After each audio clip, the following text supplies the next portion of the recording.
Vamos falar agora sobre o crescimento da produção de proteína de pescado no Brasil. E para isso eu converso agora ao vivo com o pesquisador e ex-presidente da Embrapa, Celso Moretti, que está presencialmente com a gente hoje aqui no nosso estúdio. Primeiramente, seja bem-vindo aqui com a gente. Uma boa noite, tudo bem? Tudo bem, Felipe. Olha, primeiro eu queria trazer para a nossa audiência a informação de que, de fato, o Brasil vive hoje, né, um crescimento vertiginoso da produção de proteínas de pescado. Quais fatores ajudam a gente a entender que levaram, né, esse setor a entrar nessa revolução azul, digamos assim? Quais fatores ajudaram a esse crescimento? Você usou um termo, Felipe. Boa noite mais uma vez e a todos que nos acompanham aqui na Agronotícias, na segunda edição.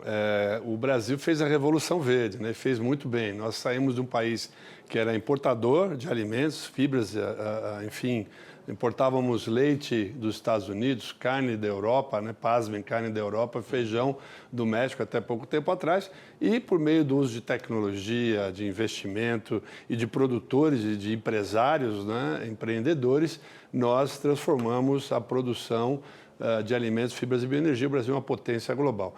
E isso foi a Revolução Verde. E agora eu tenho falado muito, Felipe, na Revolução Azul, né? O que pode acontecer, o que na verdade já está acontecendo, né? O Brasil sair de uma posição tímida na produção de proteína de pescado para ser uma das maiores potências globais da produção de proteína de pescado, né? A proteína de pescado, para você que está aí em casa, apesar do preço do quilo da tilápia ainda estar alto, né, é algo que pode realmente revolucionar o consumo de alimentos do Brasil. A proteína de pescado, Felipe, ela é muito saudável, né, tem vários aminoácidos, na verdade todos os aminoácidos essenciais. E o que tem contribuído para isso, né? Em 1994, Felipe, nós tínhamos uma produção que era quase que inexistente. Nós estamos falando aí de 30 anos atrás, né? Eram uns 260 toneladas de pescado. E esse ano, 2025, nós vamos chegar próximos a 1 milhão de toneladas. Quais são os fatores que têm contribuído para que esse crescimento vertiginoso, como disse Felipe, fantástico, né? Primeiro obviamente, um clima favorável, né? O Brasil está localizado no cinturão tropical do globo, né? As regiões que nós temos no Brasil para a produção de pescado são realmente grandes, né? Clima, extensão territorial é outro, né? O Brasil tem aí superfície de lagos, né? Tem rios, tem uma série de corpos d'água que podem ser utilizados. E, por último, tecnologia, né? E a Embrapa tem ajudado nesse processo. Pois é, a gente tem todas essas vantagens, né? Mas apesar desse cenário tão positivo, a gente ainda consome pouco, né? O brasileiro consome pouco. Acho que se a gente faz um comparativo com a média mundial, a gente consome a metade dessa média, né? Por quê? A gente tem todas essas vantagens. A gente é o país das águas, água doce, um litoral gigantesco.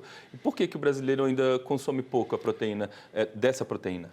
Eu acho que falta o brasileiro conhecer, mas você colocou muito bem, Felipe. Nós temos aí mais de 8.500 quilômetros de costa, né, e milhões de hectares de lâmina d'água, né? Obviamente que, como eu disse no começo, que o preço do quilo, né, de pescado, né, e se a gente pegar tilápia e tambaqui, nós estamos falando em mais de 70% da quantidade de pescado que é produzido no Brasil, ainda é caro. Quando você compara com frango, né?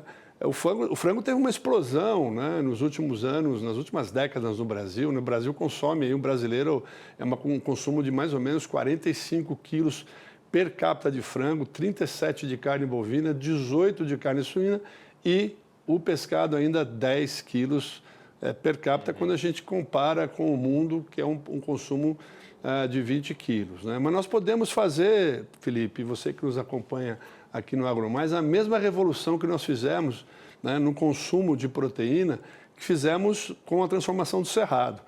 Eu comparo o que pode ser feito, Felipe, no que nós fizemos no cerrado, pode ser feito com a cadeia produtiva de pescado.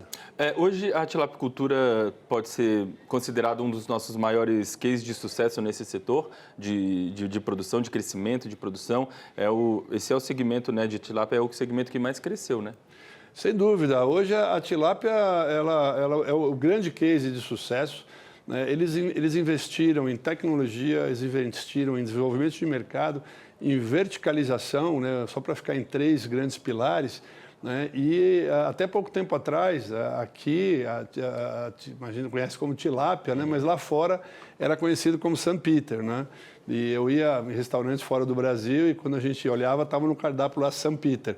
E de uns anos para cá, realmente eles começaram a colocar tilápia, né, porque realmente ficou famosa. Então, aqui mesmo no entorno do Distrito Federal, nós temos aqui grandes redes de restaurantes, né, que se dedicam especificamente para a tilápia e é algo realmente que deu certo, né? E eu costumo dizer também, Felipe, aqui para quem está nos acompanhando, entender, né, que a cadeia bovina, a cadeia de suína, a cadeia de frango, né, tem muito a ensinar a cadeia de pescados, né? Tem uma série, né, investimento em melhoramento genético, né, investimento em tecnologia, né, investimento em nutrição, investimento em controle de doenças.